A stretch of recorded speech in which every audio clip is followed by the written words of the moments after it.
नमस्कार। चलिए आज एक ऐसे सफर पर चलते हैं जो हमें समय में बहुत पीछे ले जाएगा, उस महान सभ्यता के दिल में जिसे पूरी दुनिया कभी सोने की चिड़िया के नाम से जानती थी। जानते हैं, ये लाइनें सिर्फ कोई कविता नहीं है, बल्कि ये उस विशाल सोच की बुनियाद हैं जिसे हम अखंड भारत कहते हैं। तो चलिए इस भूमि के आदर्शों और इसकी असली आत्मा को और करीब से जानने की कोशिश करते हैं। तो आइए सबसे पहले उन बुनियादी सिद्धांतों में गोता लगाते हैं जिन्होंने इस सभ्यता को गढ़ा, और इसकी शुरुआत हम करेंगे इसके सामाजिक ढांचे से।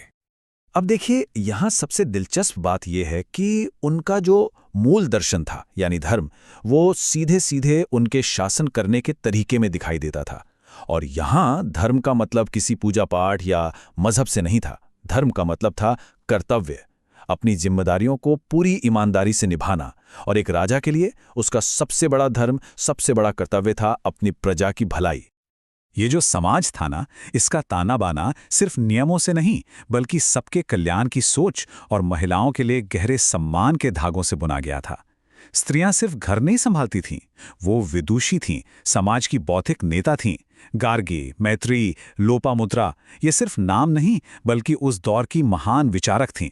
लक्ष्य किसी एक का भला नहीं, बल्कि हर एक प्राणी का सुख था। तो फिर ये सवाल मन में आता है कि आखिर ये सामाजिक भाईचारा, ये इतनी ऊंची सोच असलियत में दौलत और समृद्धि में कैसे बदली?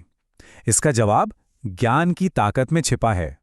आइए समझते हैं कि ये पूरा सिलसिला काम कैसे करता था। देखिए, ये कोई अचानक नहीं हुआ, इसकी एक पूरी प्रक्रिया थी। सबसे पहले तक्षशिला और नालंदा जैसी वर्ल्ड क्लास यूनिवर्सिटीज में ज्ञान तैयार हुआ। फिर इन्हीं ज्ञान के मंदिरों से आर्यभट्ट, चाणक्य और पतंजलि जैसे विद्वान निकले, जिन्होंने इस ज्ञान को असल जिंदगी में लागू किया। और इसी इंटेलेक्चुअल कैपिटल ने, इसी दिमागी दौलत ने एक ऐसी अर्थव्यवस्था को जन्म दिया जिसके व्यापार के रास्ते पूरी दुनिया तक फैले हुए थे।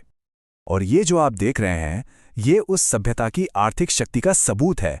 ये कोई तुक्का नहीं था, बल्कि उनकी मजबूत बौद्धिक नींव का सीधा सीधा नतीजा था। उस वक्त भारत की सोने की मुद्रा पर पूरी दुनिया को भरोसा था, जो अपने आप में एक मजबूत और स्थिर इकोनॉमी का सबसे बड़ा प्रमाण था। लेकिन असली दौलत सिर्फ सोने, चांदी या मसालों तक ही नहीं थी। इस सभ्यता की असली अमीरी तो उसकी कला में और जिंदगी के गहरे रहस्यों को समझने के उसके नजरिए में झलकती थी। उस दौर में कला सिर्फ कोई सजावट की चीज नहीं थी, वो तो अपनी आत्मा की बात कहने का, सच को बयां करने का एक जरिया थी। आप अजंता एलोरा की गुफाओं को देखिए। पत्थर पर उकेरी गई हर मूर्ति, हर तस्वीर, संगीत की हर धुन, सब कुछ ईश्वर से जुड़ने का एक रास्ता था।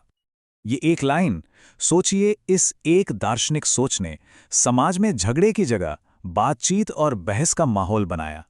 यहाँ हर विचार का, हर रास्ते का सम्मान था, क्योंकि माना यह जाता था कि रास्ते भले ही अलग अलग हों, लेकिन सबकी मंजिल एक ही है, और वो है परम सत्य। और ये सोच सिर्फ इंसानों तक ही नहीं रुकी, इसका दायरा बहुत बड़ा था। इसमें पूरी प्रकृति समाई हुई थी। जानवर, पेड़ पौधे, नदियां, सबको एक ही परिवार का हिस्सा माना जाता था, जिनकी रक्षा करना और जिनका सम्मान करना हर इंसान का कर्तव्य था। और ये सारी बातें हमें हमारे सबसे जरूरी सवाल पर ले आती हैं कि आखिर सोने की चिड़िया कहलाने का असली मतलब था क्या? क्या इसका मतलब सिर्फ खानों से निकलने वाला सोना और बंदरगाहों पर आने वाले कीमती पत्थर थे? या फिर इसका कोई और, कहीं ज्यादा गहरा मतलब था? यहां हमें असली बात समझनी होगी।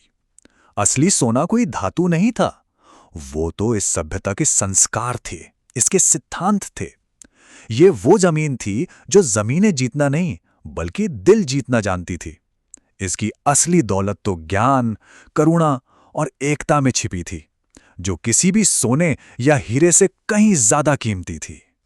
तो सोने की चिड़िया की ये विरासत किसी खोए हुए खजाने की कहानी नहीं है, बल्कि ये हमें हमेशा याद दिलाती है कि कोई भी समाज, कोई भी सभ्यता क्या कुछ हासिल कर सकती है जब उसकी नींव ज्ञान और करुणा पर रखी हो।